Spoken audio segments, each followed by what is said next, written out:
All right, so today we are going to be going over leash pressure. So whether you're training your dog yourself in private lessons or our online content, leash pressure is a number one thing. The leash is a number one form of communication between you and your dog, especially in the beginning, right? That's how you build a foundation.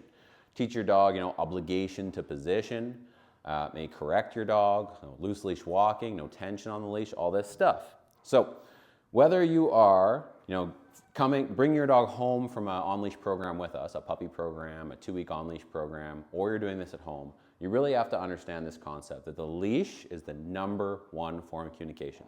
Most people, they talk to their dog way too much and they don't put any sort of, they don't back that up at all, right? So their words start to mean nothing, right?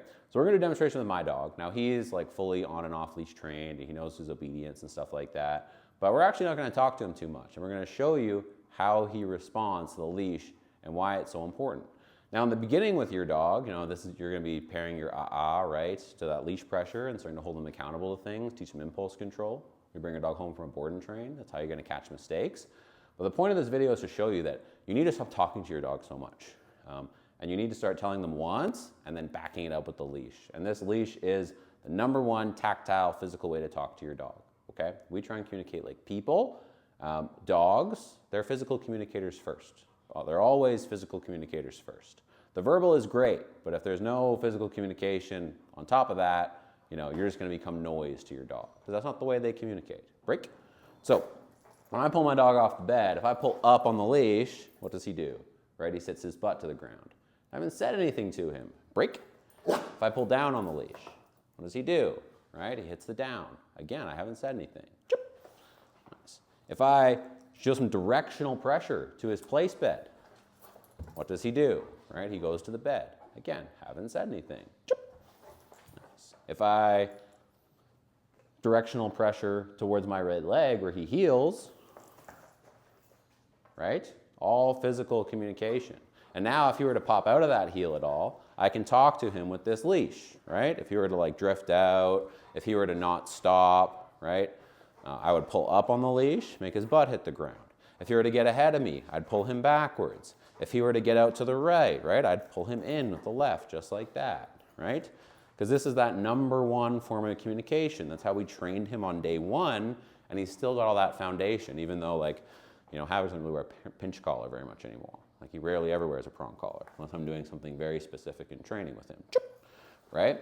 But he's got that foundation and he understands physical communication via the leash. So that's why I can do things like I can put him in that sit and he knows, right? I put him in the sit. And if he were to pop out, I would just pull up on the leash just like that, right?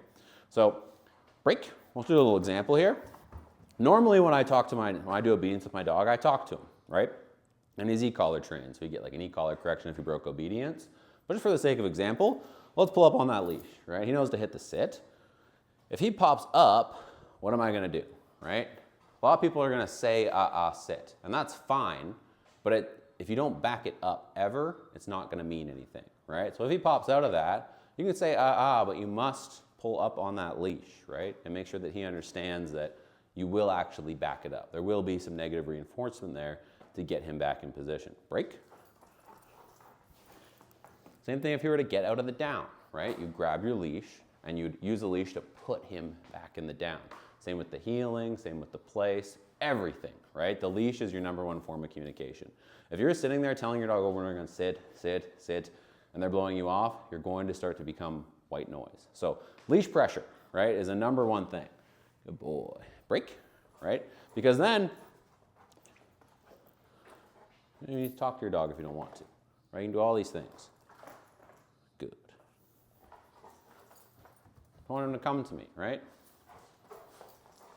Just a little bit of pressure. Now, this is obviously an over-dramatized example.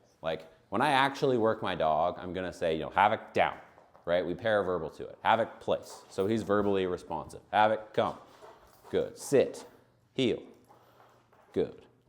And if he were to blow off any of those commands, that's when that leash would come in. Leash pressure to position.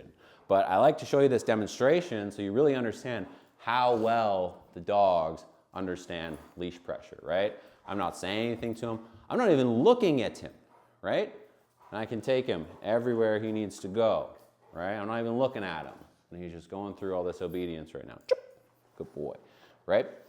That is how important the leash pressure is. Everyone wants to come in and they want to yell commands at their dog, and then just repeat it over and over again without consequence or without talking to them the way a dog, understands.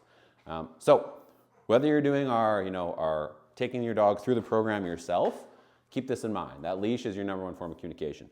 If you are picking a dog up that's had some training, a puppy, a 2-week program, you need to understand, just because they know sit, no down, no heel, doesn't mean they're going to do it for you automatically every single time.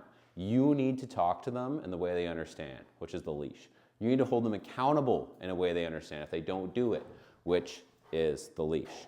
And if you're really, consistent about that, and you're on it with them for a good amount of time, they'll look like my dog, right? Where when I pull up on his leash, it doesn't take much, right? Just that tiniest little bit of pressure and he hits the sit, because he knows that's me talking to him. And I am very consistent with him, right? I make sure that he has good impulse control. I hold him accountable for things. We have a good relationship. So when your dog knows that it's you talking to them and they understand the pressure, it's not a problem. If you're inconsistent with them, if you repeat yourself, if you let them get away with things, that's when they're going to start requiring more pressure, being stickier about things. And in the beginning, you might have to work through a little bit of that, especially if you're picking up a dog from us. But this is the end result you want, right? Where the dog just knows that, hey, I'm talking to you, and they know how to turn that pressure off. Good job, buddy. Okay, place.